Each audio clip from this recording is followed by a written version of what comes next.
Hey everyone, we all hear about plant-based diets blowing up, right? But there's this other side to the story, a kind of hidden one. It's like a revolving door, and the numbers are, honestly, they're pretty wild. We're going to dig into why so many people who try going vegan or vegetarian just don't stick with it.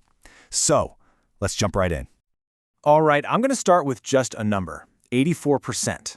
What do you think that is? I'll give you a hint. It's not the success rate of a new diet. Nope, it's pretty much the opposite. According to a huge study by Faunalytics, a whopping 84% of people who try a vegetarian or vegan diet eventually go back to eating meat. 84%! That is just staggering, right? And that's the big question we're diving into today. And that 84% number gets even crazier when you zoom out and look at the whole U.S. population. Right now, only about 2% of adults are vegetarian or vegan.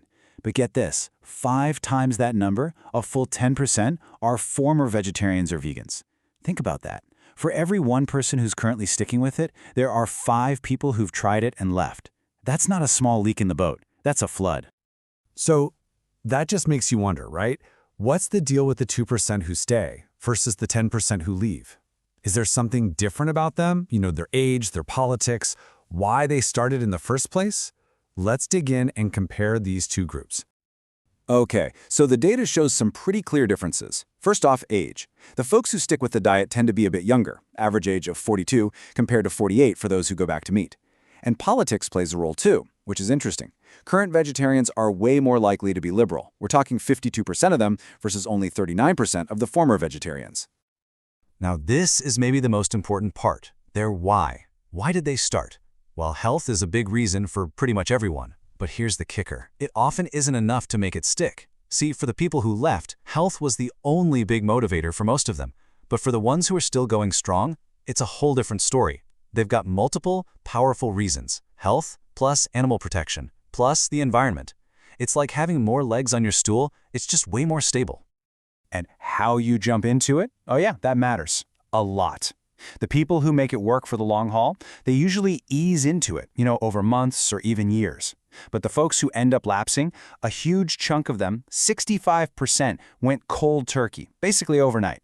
It really seems like the whole slow and steady wins the race thing is spot on here. Okay, so it's not just about your personal reasons or how you start. There's the real world to deal with, right? The day-to-day grind, and that's where a whole new set of problems pop up. Let's talk about the social stuff and the practical hassles that can just wear you down no matter how committed you are.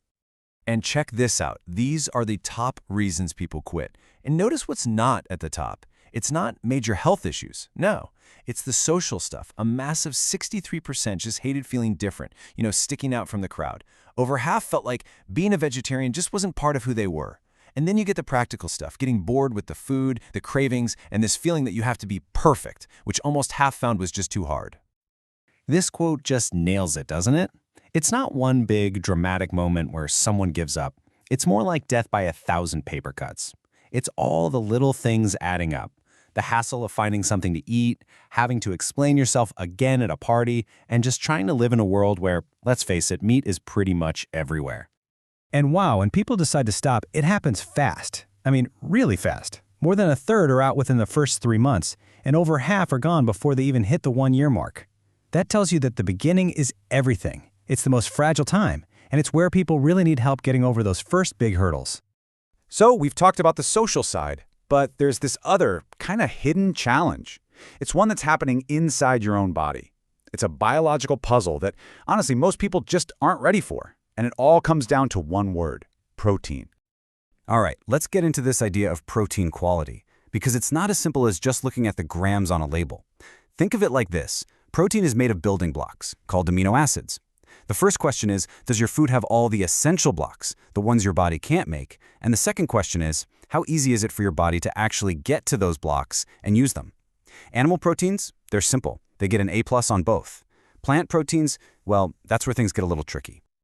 So here's the deal with plant protein, broken down into 3 parts. Step 1, most plants are incomplete, which means they're missing at least one of those essential building blocks.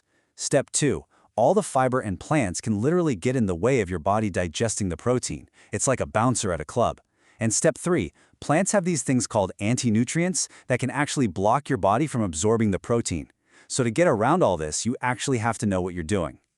So, how do you solve this protein puzzle? You gotta be smart about it. The #1 missing piece in plant-based diets is usually an amino acid called lysine. And this is exactly why you always hear about eating rice and beans together. See, rice is low in lysine, but beans have plenty. You put them together, and boom, you've got a complete protein. They literally complete the puzzle for each other. So what happens after someone goes back to eating meat? Is it just game over? Well, not exactly. The story actually gets a lot more interesting here, and honestly, a lot more hopeful than just saying they failed. This might be one of the most surprising things in the whole study. People who stop being vegetarian don't just go right back to eating like they did before. Nope.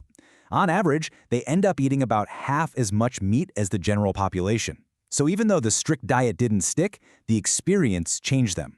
They basically become meat reducers for life. And here's another hopeful stat. The door isn't shut forever for these folks. A pretty big number, 37%, of all the former vegetarians and vegans say they're actually interested in giving it another shot someday. So maybe it's not a no forever, it's more of a not right now. They're maybe just looking for a better way to do it. And all this brings us to one last really big question. We know that most people don't stick to a super strict diet, but we also know that trying it makes them eat a lot less meat overall. So, what's the better goal here? Is it to create a small number of perfect, all-or-nothing vegans? Or is it to get a huge number of people, millions of them, to just eat less meat? The data seems to hint that the biggest impact might come from the small changes made by many, not the huge changes made by a few. Definitely something to chew on.